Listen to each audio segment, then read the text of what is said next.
Alrighty, we're here. We're here a day early. It's a Thursday here in my corner of the world. And this is right off the back of a 1 hour podcast recording too, which I think was really good. Went really well. I won't say what it is yet. It's going to be a really good one. That will come out, I think they said 4 to 6 weeks. Which means that now it's 6 a.m. and I've just done an hour of recording. I've been up since 4 a.m., which was not ideal today. I have this. I have to leave in 1 hour to go to the airport. Let's talk about that. G'day, James. G'day, Aaron. Both number one crowns, which I believe is good. Thank you for joining. So I'm going to make it a little bit brief. I think I've packed everything. I need to put bags in cars and things like that. Let's just start with what's coming up. We're going to Singapore. Now, this is a cool trip. This is similar but different. That's the things I normally do.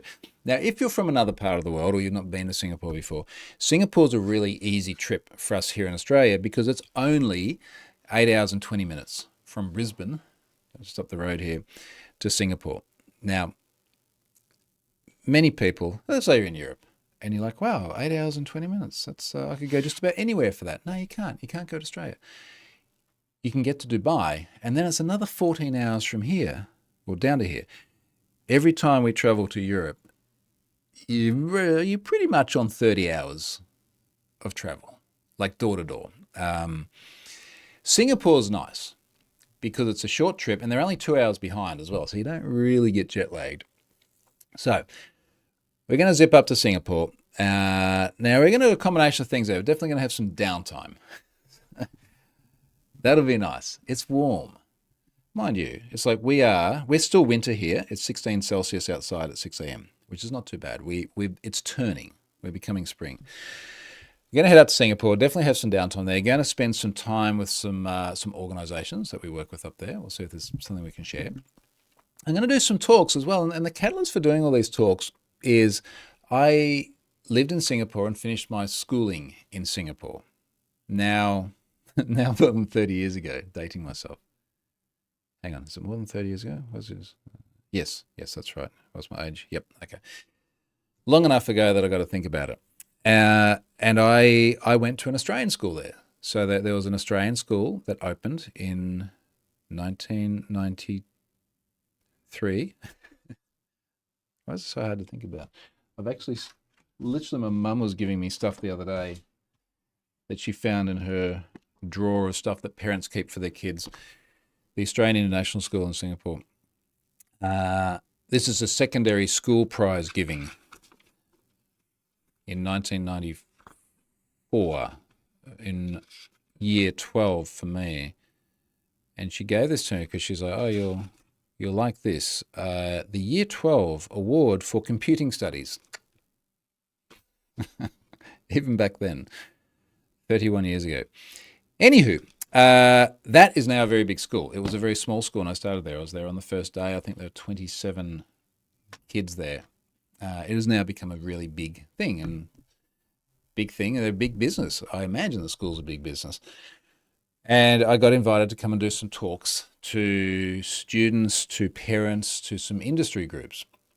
So that's what we're going to be doing, just going to the school. It's not a commercial thing by any means. It's literally just go and talk to students and parents and so on about, I guess, having a combination of an expat life, going to a school like that, but also about the cybers. There's a lot of cybers there on the agenda. I'd love to encourage more people to be involved in the path that I've chosen here.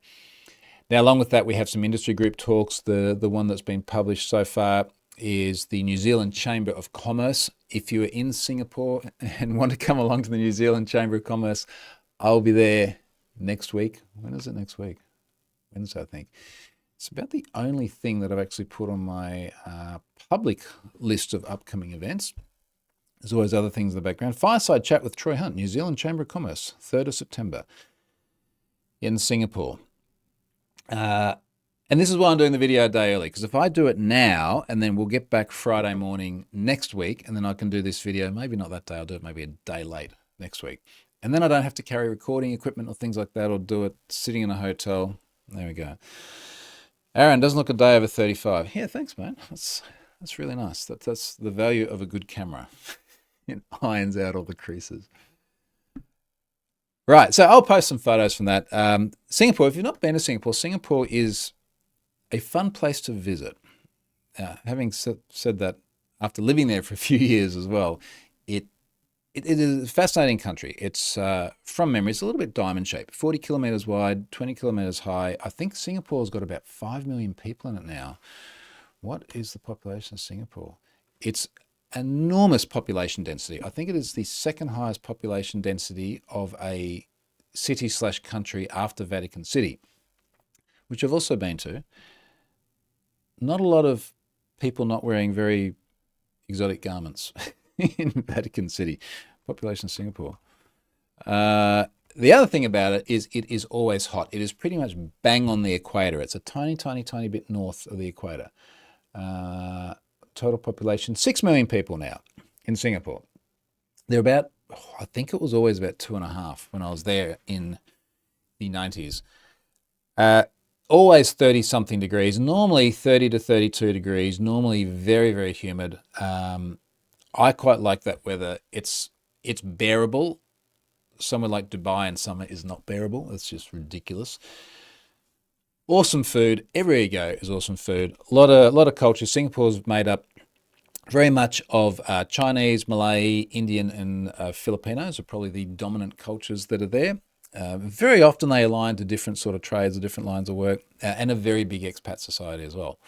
So it just kind of makes it an interesting place. So we've got those events to do. We've got a ball that we're doing with I think that's with the NZ Chamber of Commerce, with the New Zealand thing, where you got to get dressed up, tuxedo packed. So we'll see if there's any shareable photos from that. So that'll be fun. Saw a message from James and then he changed his mind very quickly. One of the cool things, and it's different now, but when I moved there in 1992, we didn't have the World Wide Web, certainly not as we know it today. The world was a lot more, I guess, isolated. And in fact, I made this observation when we were in Japan the other day. I first went to Japan in also 1992. And you go there and there was all this like wild technology that you've never seen anywhere else.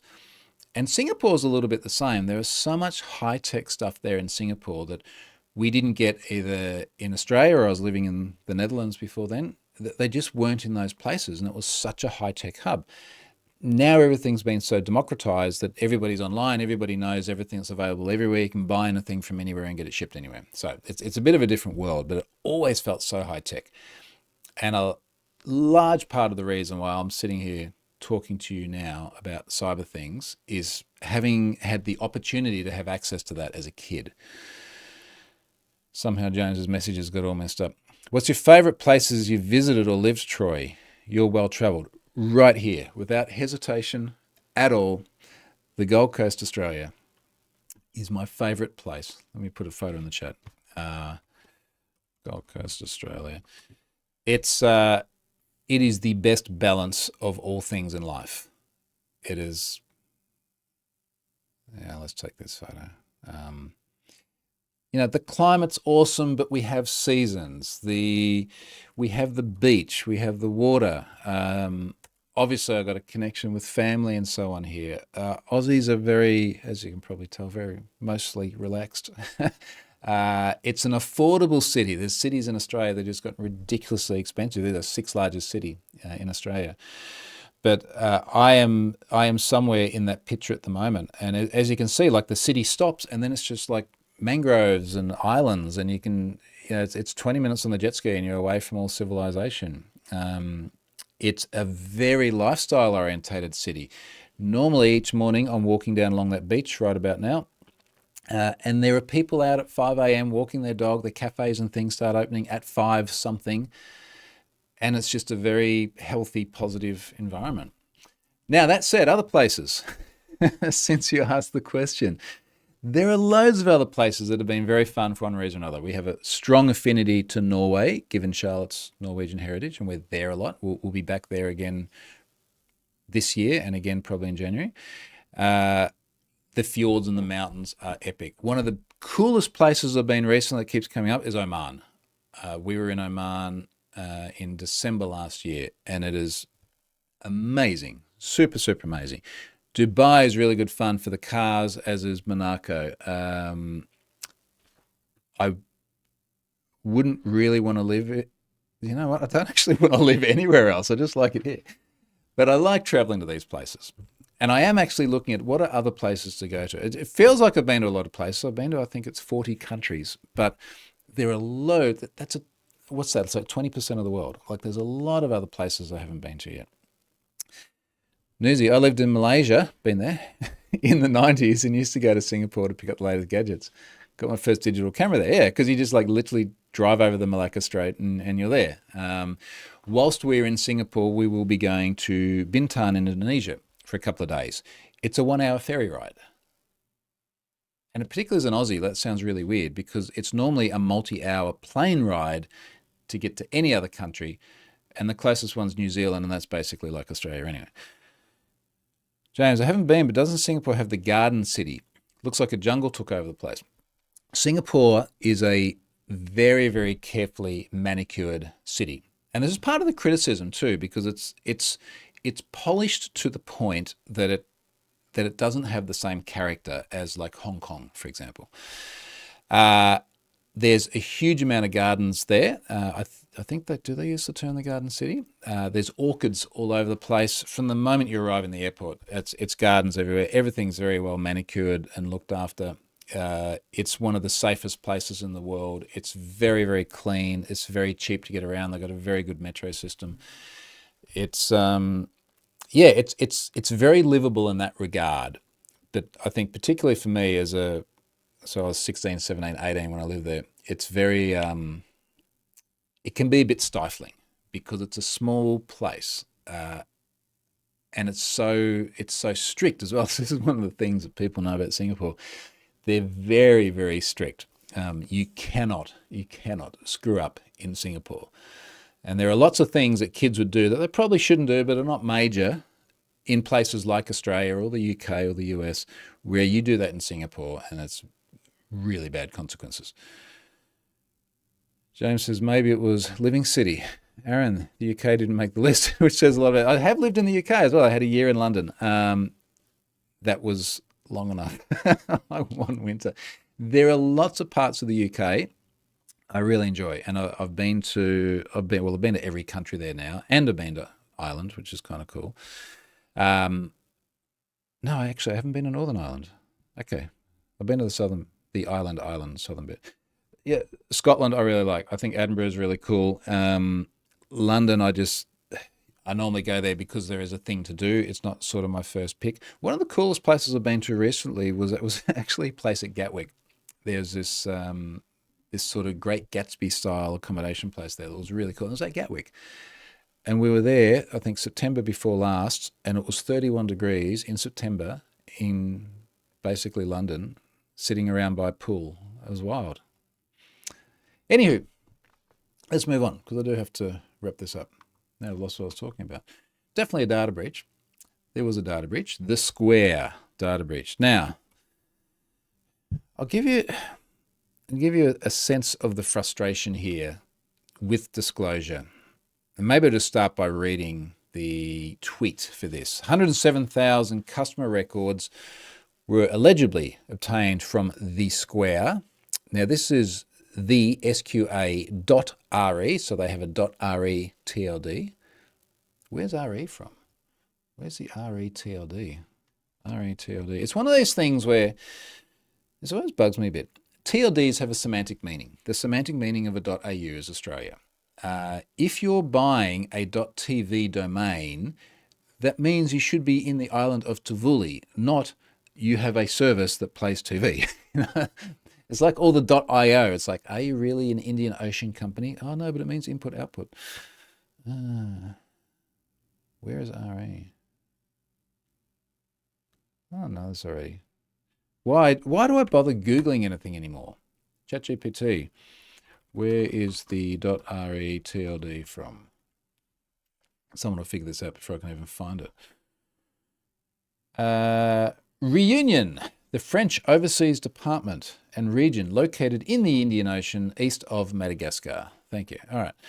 So the square with the Reunion east of Madagascar TLD had a data breach here.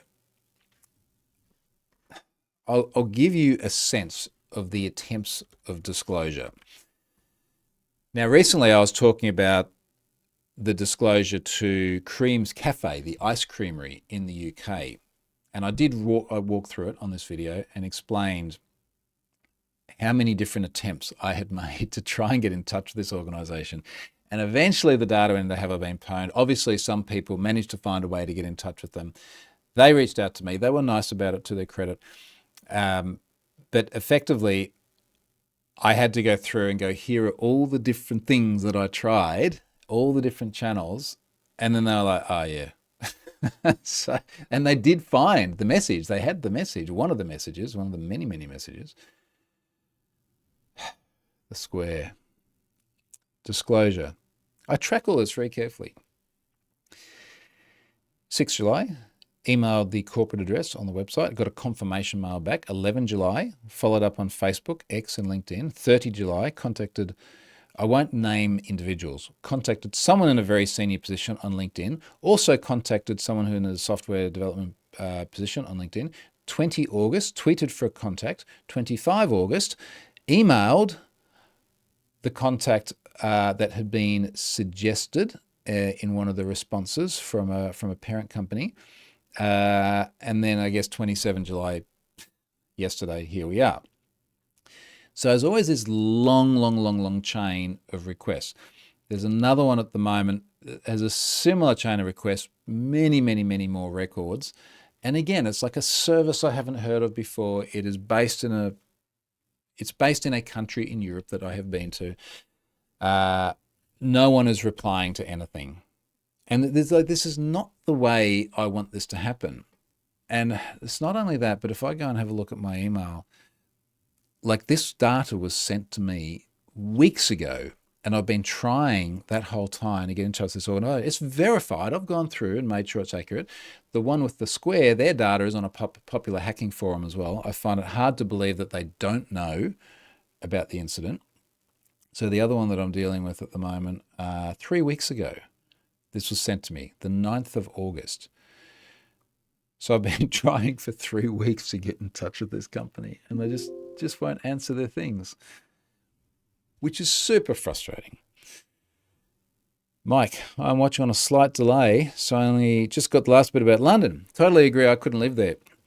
But it's nice being near enough to visit for the day. Also agree Edinburgh is epic. So I lived in London from about actually I was in Oxford for a few months, but it was the middle of 1999 to the middle of 2001. So this was relatively early in my career, but it was also the tail end of .com. And I had the opportunity to contract and make good money as a software developer in .com times. And that made it make sense to be in London. It's obviously a massive city, a lot of opportunity. And I'm glad I did it. But yeah, I wouldn't do it again. It's hard work. It's a combination of like the weather, obviously, and I enjoy the pub culture on a visit, but the culture of it is a very UK, very London thing. It's just felt like, every Friday, if not multiple other days of the week, it'd be off to the pub after work for drinks. And you compare that to the photo I shared earlier, where the pattern here is you're up at 5 a.m. and walking on the beach. And that just suits me better. Next one here. I've got probably another 10 minutes to go on this, and then I've got to wrap up and get to the airport. Home Assistant, Ubiquiti, and AI.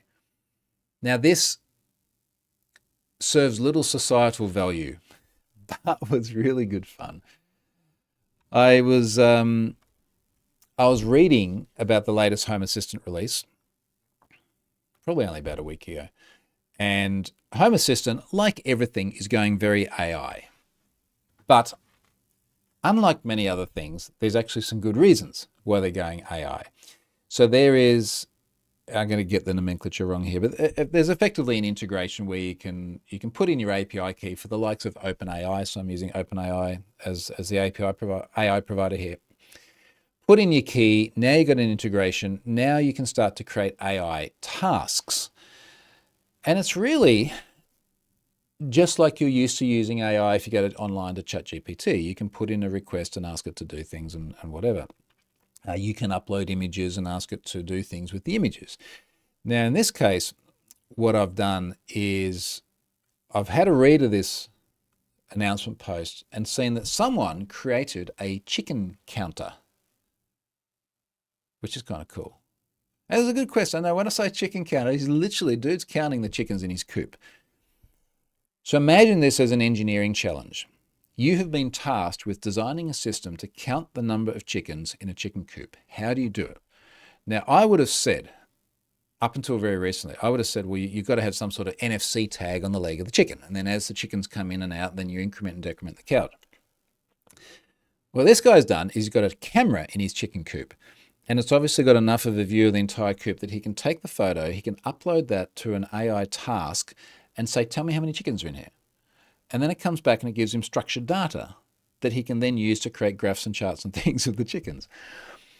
And I thought this would actually be really good fun to take this and find a practical application. And I did have a practical application, which is, have I taken the bins out? Every Monday night, we need to take out the red bin. Because if we don't take the red bin out, then early Tuesday morning when the garbage truck comes past, it's not going to collect the bin. Every other Tuesday morning, we've also got to take out the yellow bin, that's the recycling. And again, if we don't take it out, now we're waiting 2 weeks before the garbage truck comes and takes it. So we already had a camera pointing at them. And I realized that I could take the chicken coop example, use that camera, take a snapshot from there, send it up to the AI, and then just say, is there a bin with a yellow lid there? Is there a bin with a red lid there? Give it to me in a structured JSON response with these attributes. One of the things that I am finding quite wild is I can use human language to tell the AI service that I want a JSON structured response with these attributes. And then, of course, I can parse that and then set the status of where the bins are. That's cool. That's wild. I'm very, very happy with that. There's some nuances. You have to pay. So you're paying for this AI service. So I don't want to be like checking it every 5 minutes or something. But I've only got to have it out there on a Tuesday morning. So, excuse me, we never take it out before a Monday. So I only need to check it on a Monday and a Tuesday. I only need to check, and remember, check it is take a snapshot of the photo, upload it to the AI. I only need to check it after there's been movement, so the Ubiquiti cameras can detect movement. And I actually stripped it out of this automation that I put in the blog post because it was starting to get too long. But I've also got conditions in there where it requires the camera not to be in night mode, because when the camera goes into that IR night mode, everything goes black and white and it can't tell the color of the lids of the bins. So there's a condition there that it can only happen when the camera is in color mode. It's triggered when the camera goes into color mode, so that if we go out on like a Monday after dark, take the bin out, Tuesday morning, as soon as there's enough light, it triggers the automation and does it, which is cool. And so far, I've been running this for like a week. I've definitely used less than $1 worth of AI credits across all of these automations, including the other ones I'll talk about in a moment. Let me see the comments here. James says, I finally heard of a company had a security TXT and got breached. Can't remember who, but nobody responded to the contact, and I thought of Troy. There is one company in Have I Been Pwned that did have a security.txt, and I didn't even bother to look for it. I can't remember which one it was. I try to avoid the term integration or add-on when talking about Home Assistant. I get it wrong half the time, and someone corrects me. Yeah. R&D on Home Assistant on Docker. I run it on a Raspberry Pi. I have a Home Assistant Yellow, which is a pre-packaged Pi in an enclosure that has a Zigbee dongle on it, and obviously the Bluetooth. So have a look at Home Assistant Yellow. I did run it just on a normal Pi before, and then I had an external Zigbee stick. But the Home Assistant Yellow has been awesome. It's got an NVMe drive on it as well, so I've just got a ton of space for everything I want. So Yeah, it's pretty cool. Now, the other two things I do before we wrap this up is I've got a Carer sensors. So they're the Zigbee reed switch sensors on our letterbox. We've got a letterbox that's got a thin slot to put the mail in. When you do that, the reed switch opens up like this, comes in like this and closes, sends an alert. For the last couple of years, the Sonos downstairs has spoken. My watch has said, you've got mail. There's a package box beneath that. You open it so you can put a big package in. Same thing. But what I'd really wanted is I want to know who put the mail in. And part of the reason I wanted to do this is I had someone put junk in my mailbox the other day. Now, I'm very, very not happy about junk. That's why there's a big sticker right beneath there that you cannot miss. It says no junk mail. But randos with backpacks that walk around and get paid stuff all money then go and stick these stupid, usually real estate brochures in everyone's letterbox. And I'm dead set that I want to have an automation that can reliably detect junk mail and give them the hose. I'm going to do this. They are going to get, as soon as I can reliably enough detect junk mail, you will get hosed if you put junk mail in my mailbox.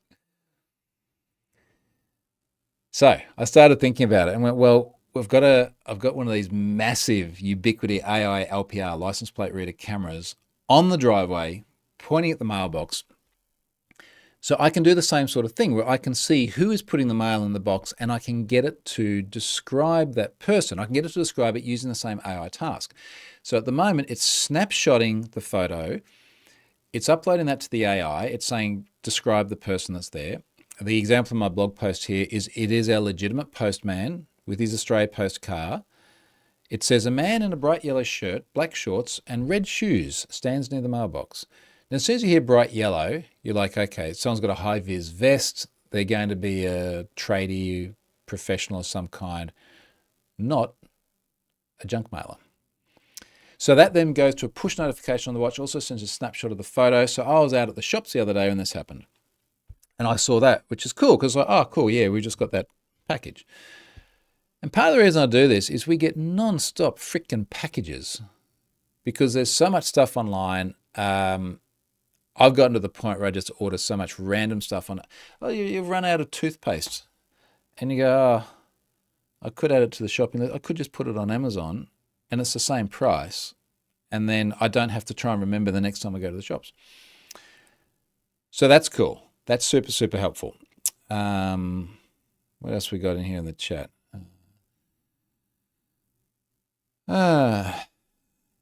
UPS will fine you if they catch anyone but them putting mail in boxes meant for them. Do you have boxes meant for UPS? USPS? The US Postal Service? Because here it's like, it's a mailbox. That's where the mail goes. Like sometimes the mail comes from the official postal service. Sometimes it doesn't. Like we get Amazon deliveries that, and some of them do fit in the letter slot. Like if I order a USB cable, for example. But yeah, they certainly in Australia, you as the homeowner own the postbox. So yeah, interesting. Now the last one, and this was just yesterday, and this was the catalyst for actually putting this blog post out, is we're still doing renovations. We still have non-stop tradies turning up, ringing the doorbell. I'm at the point where there are times where I just simply, and I'll preface this, like I'm going to work. I'm at work. I'm not going to be answering the doorbell. It takes a moment for the image to come up on the phone or the iPad. And sometimes I don't have it with me. And sometimes it's just the kids who are home. So what I'm doing now is getting a snapshot of the person at the door via the Ubiquiti doorbell, upload to cloud, AI task, explain the person. I've set very specific criteria. I've said, look at the image and briefly describe how many people you see and what they're wearing, but don't refer to the image in your response. So I'm training this prompt because I kept getting things like, ultimately this plays on the Sonos system at home, where it would say, the image shows a man at the... No, I don't want that. If they're carrying something, also explain this, but don't mention it if they're not. Because then the AI was like, they don't appear to be carrying anything. So, all right, well, you don't have to say that. If you can recognize what job they might, oh, I'm missing a word here, what job they might do, please include this information too, but don't mention it if you don't know. If you can tell their gender, or if they're a child, mention that too. Don't tell me anything you don't know, only what you do know. This will be broadcast inside a house, so be conversational, preferably summarized into a single sentence. And now that's what it does. So that's cool. I like it. And if it gets a null result back, there's a default, and this all goes in the text-to-speech engine. There's a default of, I have no idea who is at the door. And it works, and it's really cool. I like it. I don't think Charlotte likes it as much as I do. But I think it's fun. It's just, look, a lot of this is play with AI in fun ways. Play with any technology. This is my parting words of wisdom, because this is pretty much how Have I Been Pwned started. Play with things that are fun, that you get enjoyment out of, and you might find that there is a practical use case which turns into be something world-changing or redefines your life or does really positive things for you, which is Have I Been Pwned. I wanted to play with Azure Platform as a Service and table storage, and I wanted to build something that I thought would be mostly fun to build and fun to use, and then it turned into what it is. So who knows where playing with stuff like this will go? Possibly nowhere, like many of the things I've done. But it could also turn out to be something awesome, and I have fun doing it along the way. Last questions. James says, if you've got a mail slot that goes into the house, they don't know, so can't do anything. Oh, this is all USPS. Okay. Aaron, have you got ChatGPT on remember mode? It will remember your defaults and doesn't give you extra crap. I am not aware of the term remember mode, but I do know that when I go in and I start new chats, it does remember context from before, because particularly when I ask things related to Have I Been Pwned without actually mentioning Have I Been Pwned, it often comes back and refers to Have I Been Pwned. I assume it doesn't do that for you or anyone else without that context. All right, folks, I've got to wrap it up there and head to the airport and go to Singapore. So I'm going to come back to you probably 9 days from now. I'm going to do that on a Saturday morning after that trip, and I'll post some nice photos of what we do over there. Thanks, folks. See ya.